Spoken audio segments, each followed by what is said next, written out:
Hello, welcome. Happy Solstice, happy Yule, happy great Saturn Jupiter conjunction today, December 21st, Monday, and also we welcome in the Sun in Capricorn. I want to share some thoughts about this time of the year. Astrologically, there's obviously a lot of shifts that are going on today. And over the next few months. As mentioned, we have the grand conjunction of Saturn and Jupiter, two planets with opposing forces energy-wise, in alignment. I would say this would be a time of peace between these planets. You have two opposing energies and they are in alignment. I see that as a form of a peace truce between those energies. And it's also held in the sign of Aquarius. So I'll briefly go through my impressions of this conjunction and also talk about how the end of the year is. You know, we have winter solstice, Yule. I did something different this year. My previous years of celebrating Yule, I've always had a Yule log. And the picture that you see for this video, the log itself, that's one of the logs that I created. But this year I decided to kind of hold back on it. I got a green wreath. I have the colors here for the holidays and also representing Yule. I have yellow, which is my candle that I use for all my spirit work and tarot readings. I have gold to welcome in the energy of the sun, the Oak King, as we say goodbye to the Holly King. We open up the doors and the light for the Oak King to come in with more light.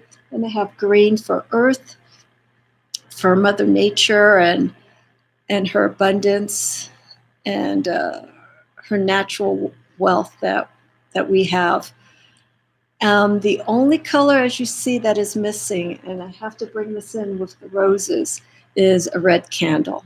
I don't know why I did not get a red candle. I wasn't, for some reason, feeling a red candle. But when I was looking for a wreath and I found this, I saw these roses, and I go, you know what? I think that's perfect. Red is for energy, passion. Roses represent beauty, long life. I will create a video somewhere down the line why I chose the name Mystic Rose for my practice, to represent my practice. The rose itself, the meaning behind the rose, has a very, very long history. Besides it being a beautiful flower, religiously and spiritually, it holds strong significance. So that is the primary reason why I have roses. So I figured this would be appropriate. And they're all red.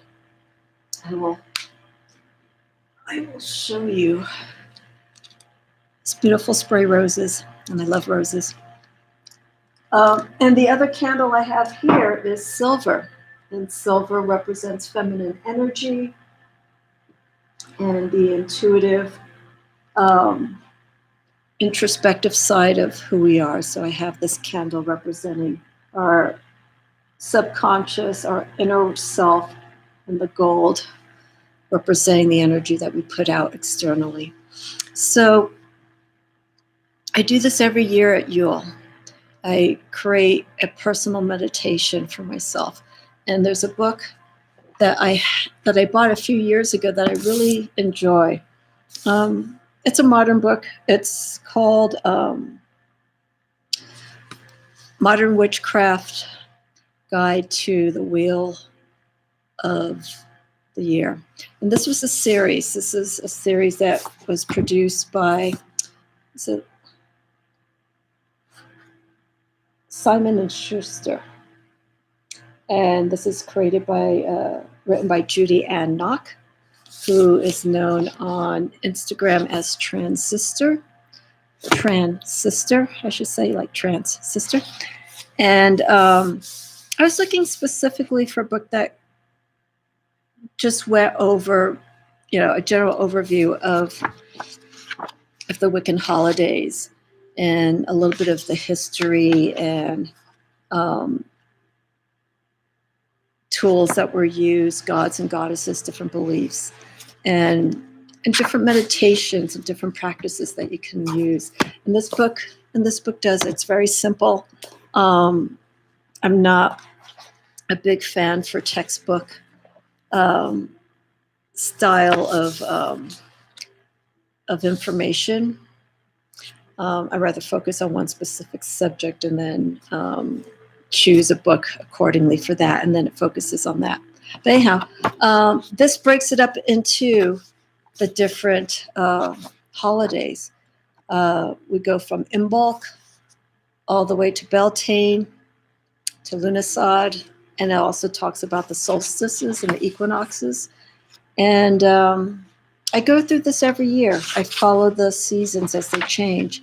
And I have here for Yule, and it talks about the gods and goddesses involved, more gods than goddesses for Yule.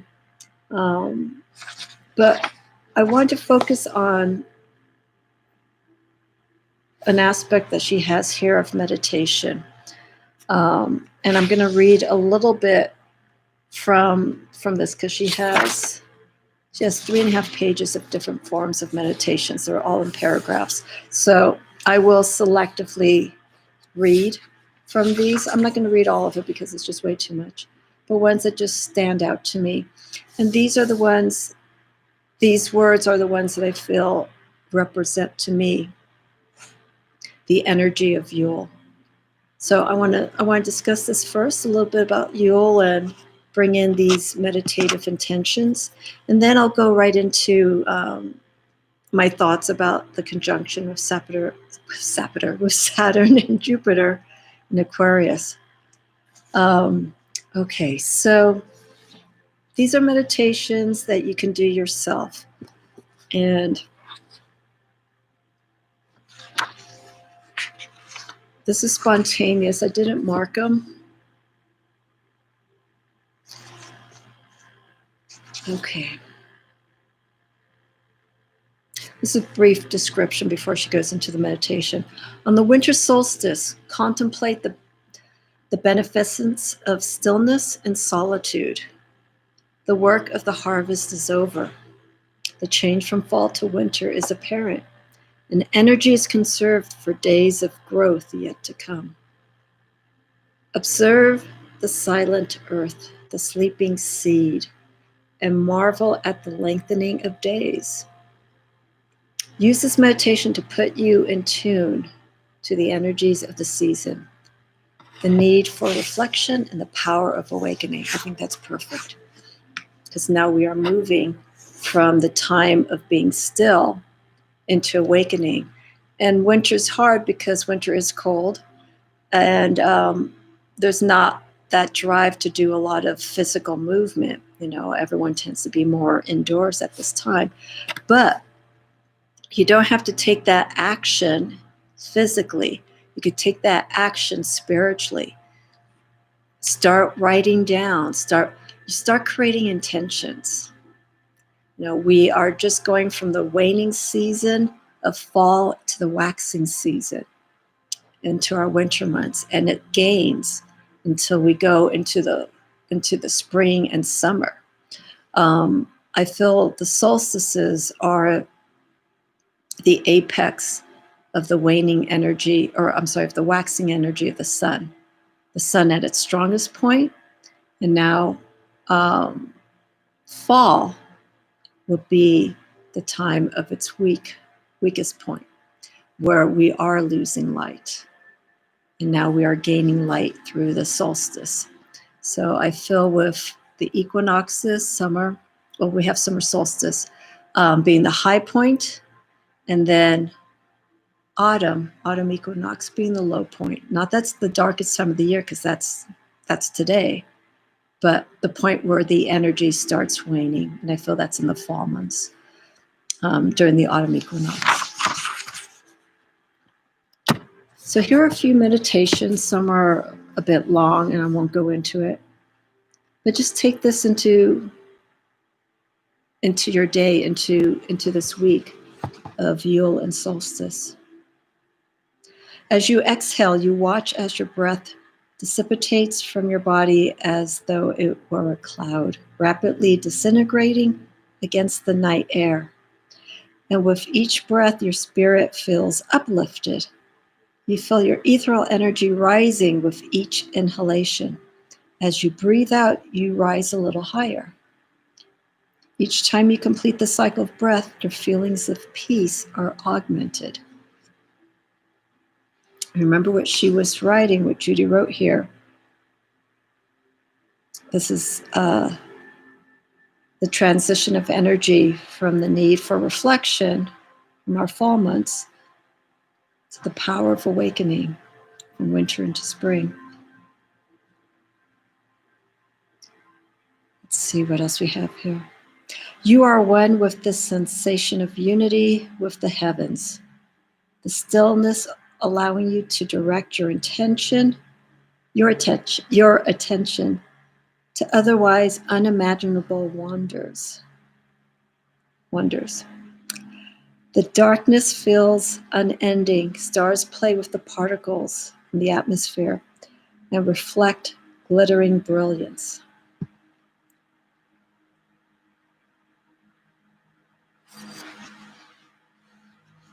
You feel the crystal energy forming inside you, touching and transforming your organs. Even your bones become crystals, and as you stretch your arms and legs outward, you can feel your appendages also being incorporated into an outward manifestation of this inner structure that is taking shape.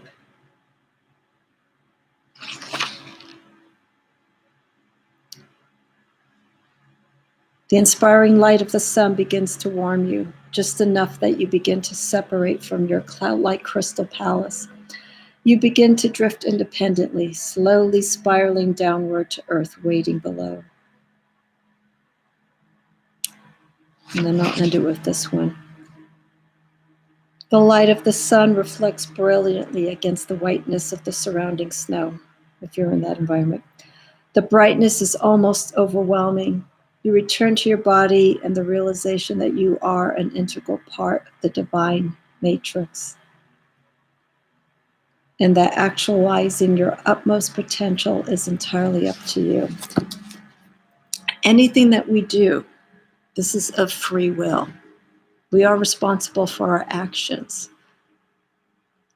We map, consciously and subconsciously, we map the direction of how our life has been in the past, where it is in the present, and where it's going to go in the future. So this is a time, especially for this year, this is a time where a lot of people have been doing a lot of reflective work and realizing what they need in their life and what they no longer need. There's been the growth of spiritual practices, people looking for guidance, going to the tarot, going to astrology, exploring all those aspects to get more insight as to who we are as an individual. More so this year than I think in previous years, with the downtime that many of us have had. So I feel as we go into 2021, we can start learning what we got from this year and applying it and putting it into action, finding the direction. I feel at some point you can learn as much as you can as a student, and then there's going to be that time that you have to let go and become your own teacher with the experience that you're gaining. Put everything, all the knowledge that you've attained, what you've understood, and apply it. And be very disciplined with it. And this is the strength of the human soul. A lot of people explore all these different practices, and some try it for a little bit, a few months, a few years, and then things happen, and it either transforms their lives entirely, or they just walk away from it, and they don't return to that space of healing until something has happened, and you almost start over again in that sense. You fall off the path is a term that some people use, and when they've been sidetracked. The longest break I've taken from my practice as a tarot reader and diviner, it's probably 10 years.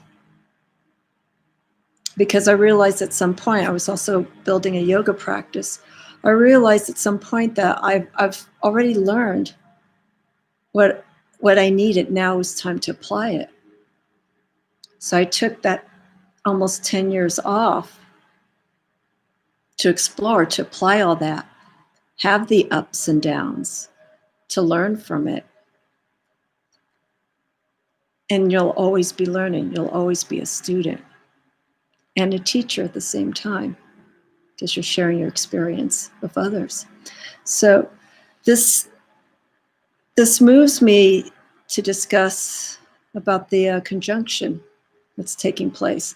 It's taking place on the West Coast, 10/17. I gotta double check this. I wrote it on the description. I'm sorry, 10/21 Pacific Standard Time and 1:21 on the East Coast. So I've posted this video about an hour and a half before the actual conjunction, but for us here in the States, we're not going to see it at that exact moment. But it will be viewable from what I've read an hour after the sun has set and when the moon has risen. I'm actually, if you keep seeing me looking up, I can actually see the moon. I've followed its transition. I'm recording this. And it started here, and now it's over here in the last 2 hours. It's moving very quickly. And right now the moon's in Pisces. It's finishing up its stay in Pisces, and it will enter Aries today at 2:32 Pacific Standard Time. Again, I'm recording this, so it's the night before, so I'm making reference to the change of when I'm looking at the moon right now.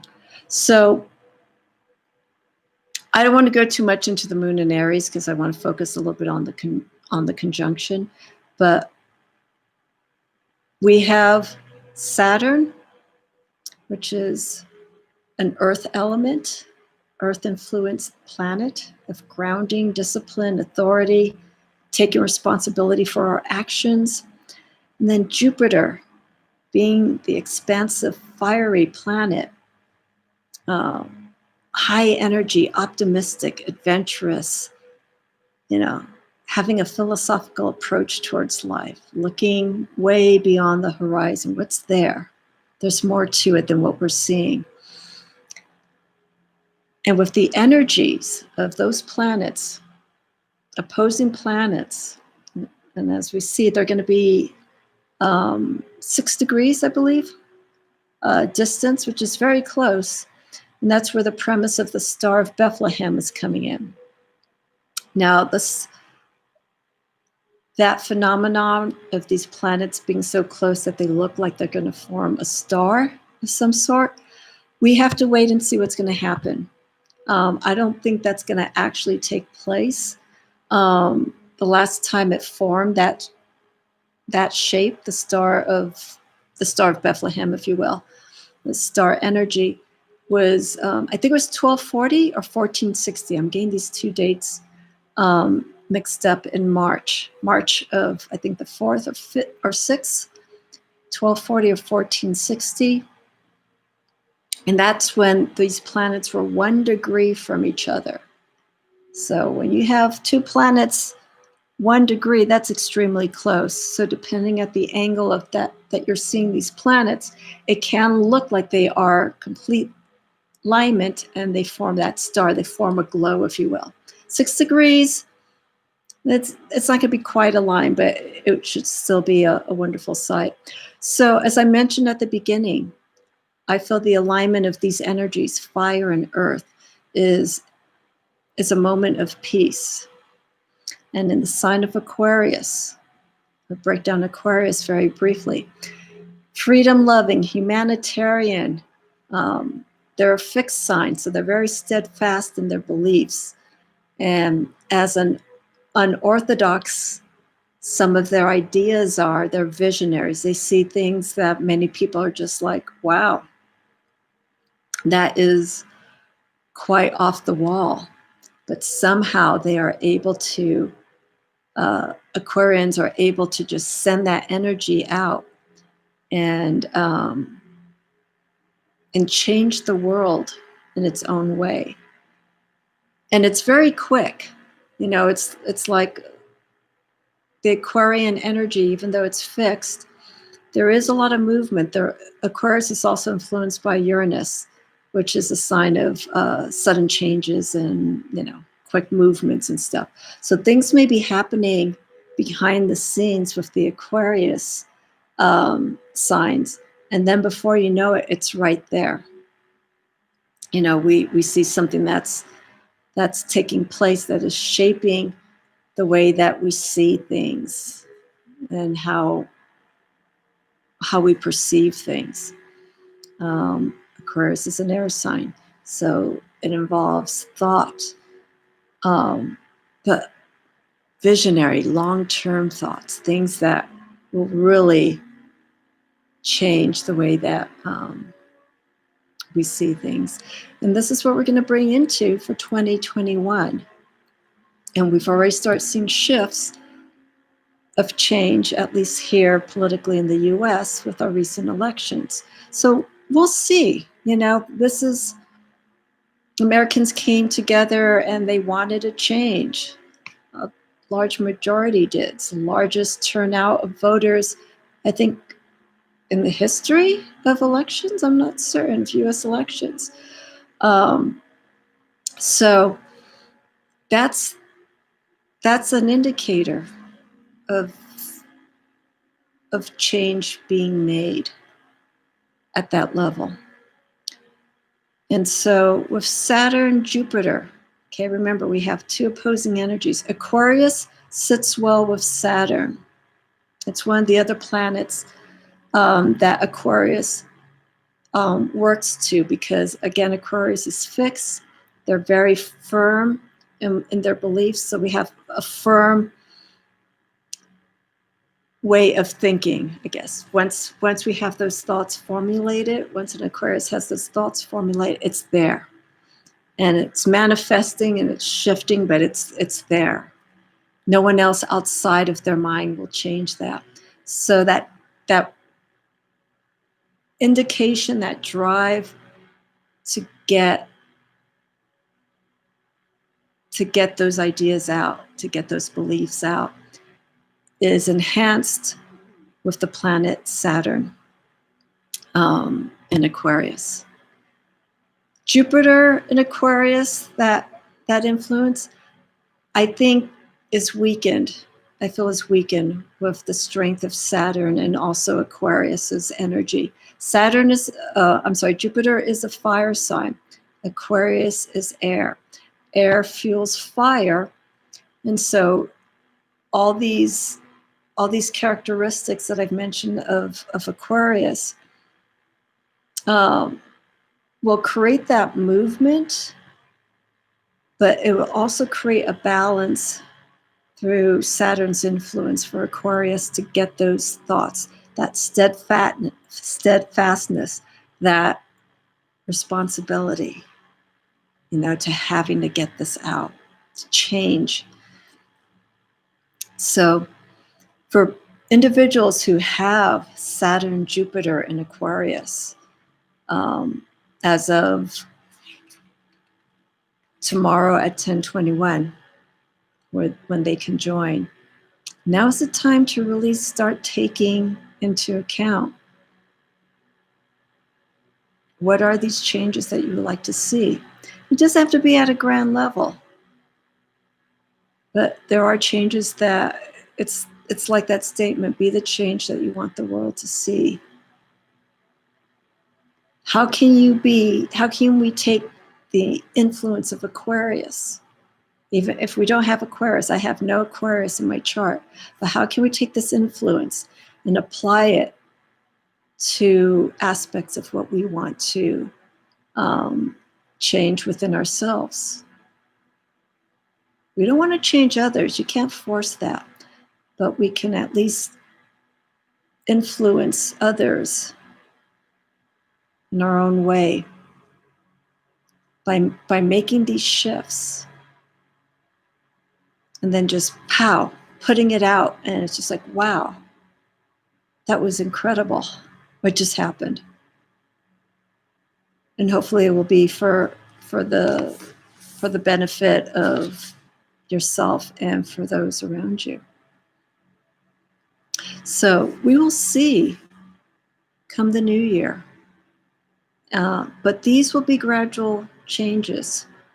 Jupiter and Saturn are slow-moving planets. So the energy that I mentioned, even though Aquarius is,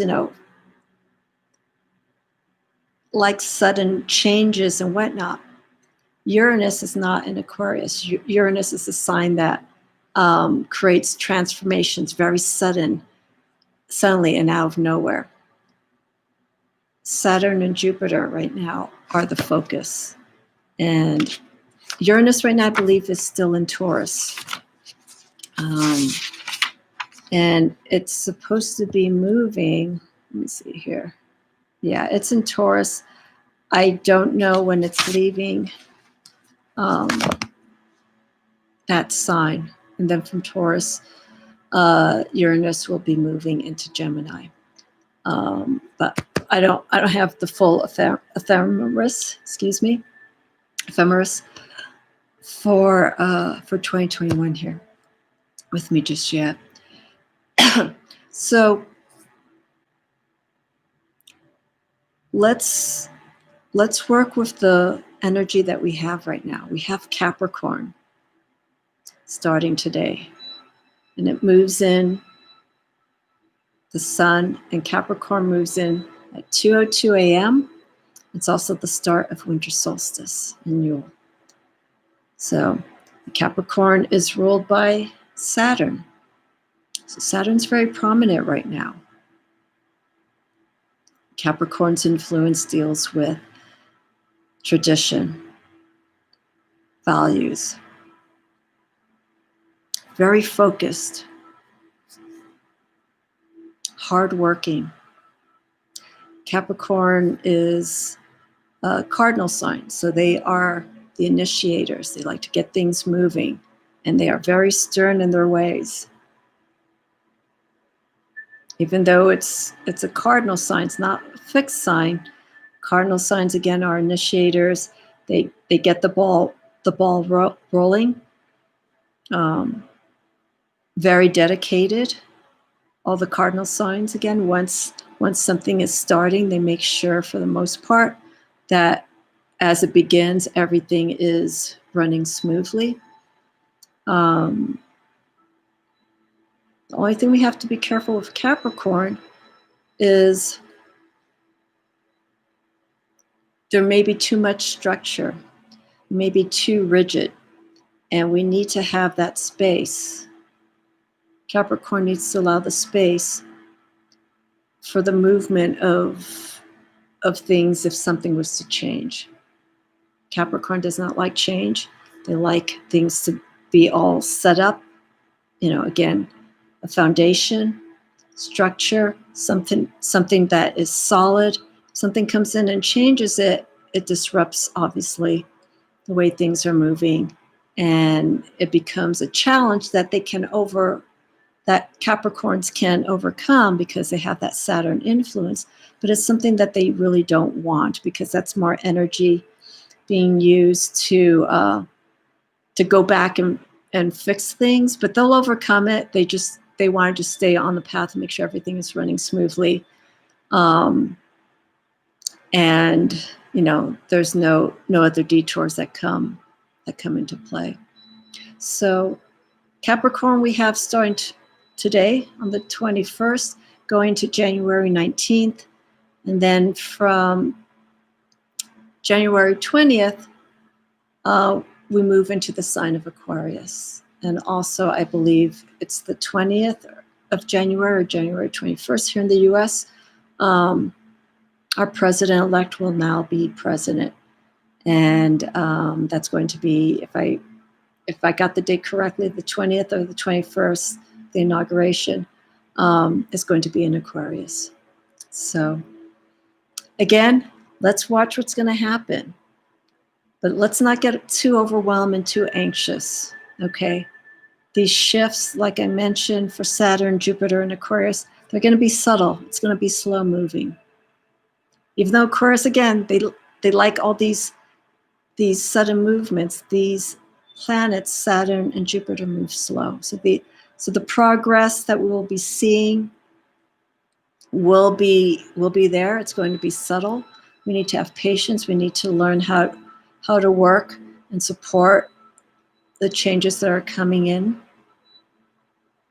and not to sit back and just talk more than actually doing something. So we'll play everything by ear in the next year. So those are my thoughts. I just want to fill in a little bit about how this conjunction, I feel, is going to be playing out.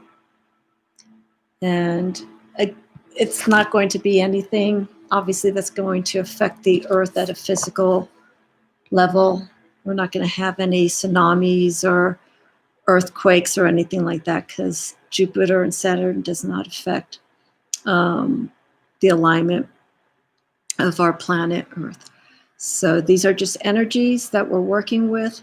Again, keep in mind, Jupiter is a fiery sign, expansive. Saturn is an earth sign, contracting inward. Capricorn rules the season of winter. It also directionally is the north. Its power direction is north. And again, it's for initiating. And it's also ruled through the minor arcana of the pentacles and the coins. So we're dealing with things too of material wealth, physical well-being, hard work, effort, and balancing everything that's going on within ourselves. It's all about creating that foundation and creating stability for this month of Capricorn. So let's work on that. Let's let that be our intention for this season. And then spring begins, I believe, March 20th or 21st of next year. So we have about 4 months or 3 months to really get everything put into action. Come spring, things start growing. We start seeing there's going to be more light. We start seeing all the intentions that we've putting into action. Intention and action. It's that movement. And in turn, hopefully by springtime, we'll be seeing the results that we've put in. So let's use the energy that we have right now to start building the intention. We've had the last few months of being introspective. And it's a little confusing because the winter season, many people think, no, this is a time that we really look inward and whatnot. It is to a certain extent, but because it's dark, but our days are getting longer. We're not going to notice it until probably sometime in mid-January. It's the day being the shortest time of the year. The sun here on the West Coast in the US, in California, is, I think, 4:40. It's been averaging around that time. And over the next few weeks, we're going to be gaining light in minutes. And then come January, we'll start seeing more light, like probably by 5 o'clock, there'll still be light. And so as the light goes, we move the energy as the sun gains. And again, this is the waxing energy of the sun. We're gaining light. We've spent the last few months waning. From summer solstice, light was slowly being eliminated until where we are right now in our light gains. So let's use that energy. Alrighty. Thank you so much. Happy Yule. Enjoy the great conjunction.